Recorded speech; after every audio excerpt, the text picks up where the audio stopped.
It was 1 a.m. and I had just woken up with this massive pain in my stomach. It felt like the king of all stomach aches.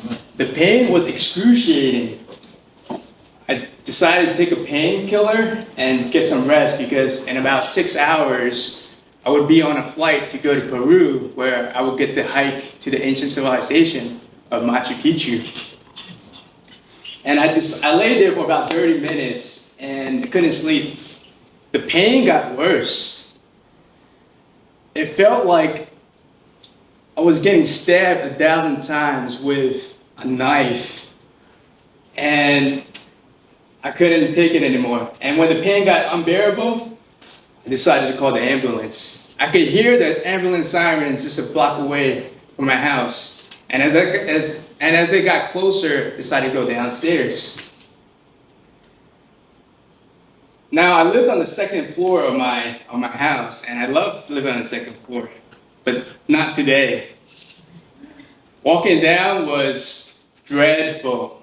Every step felt like an eternity.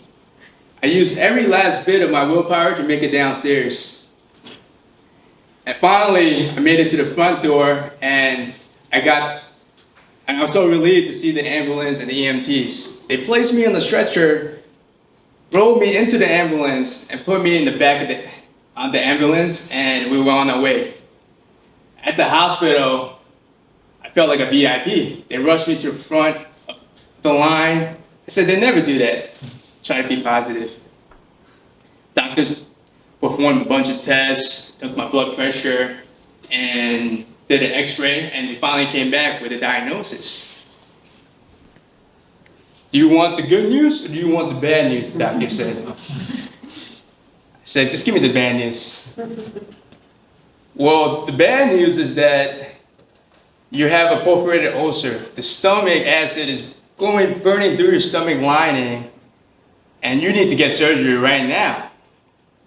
And the good news is that the surgeon is on his way right now. He's got to sign his waiver, and you can get the surgery. I've signed the waiver, and as I signed the waiver, wow, my life flashed before my eyes. All the things I wanted to do, but now might not have the chance to. It felt like a Pandora's box was open with all my unfulfilled desires, dreams, and all my regrets. I thought I wanted to become a good public speaker. I wanted to start my business. I wanted to go travel the world. I wanted to be a great father. So many things I wanted to do, but now I can't.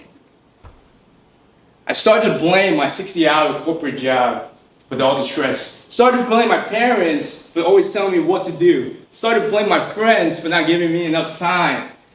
Started to blame the education system for not making me smart enough.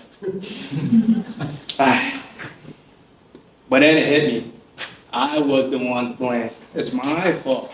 I should have taken better care of my health. I should have worked a little bit less. I should have done a lot of things, but I didn't. Soon, I found myself in the operating room, and as the surgeon turned on the light, it was so bright, it blinded my eyes. And for the first time, I became religious. Started praying. Please, God, just give me one more chance, a second chance. And I promise I'll make things different. And I just kept repeating this until the anesthesia hit me and I fell asleep. Luckily, surgery was successful and I'm good now. That experience was probably the scariest, but also the most blessing. It was a blessing in disguise. Because when you face death, you realize that death is not even that scary. What's worse is not accomplishing what you were set out to do. So since that experience 7 years ago, I shifted gears. Since then, I spent a lot of time researching health and fitness, like my life depended on it, and I've never been healthier. I quit my stressful job and I started my own business so that I could create my own schedule and control how much stress I had. on a day-to-day basis. I try to travel whenever I can because I don't know when I might have a chance to. And some of my favorite memories are when I'm going on these spontaneous adventures, such as paragliding in Colombia, gazing at the Milky Way in Chile, and also hiking to Machu Picchu in Peru. Death has been the greatest compass that was ever gifted to me because whenever I face a difficult decision, I always ask myself, if today was the last day of my life, would I regret it? And if the answer is yes, I gotta do it. You gotta do it. So if today was the last day of your life, how would you react? Would you be grateful for everything that you've done? Or would you be shocked?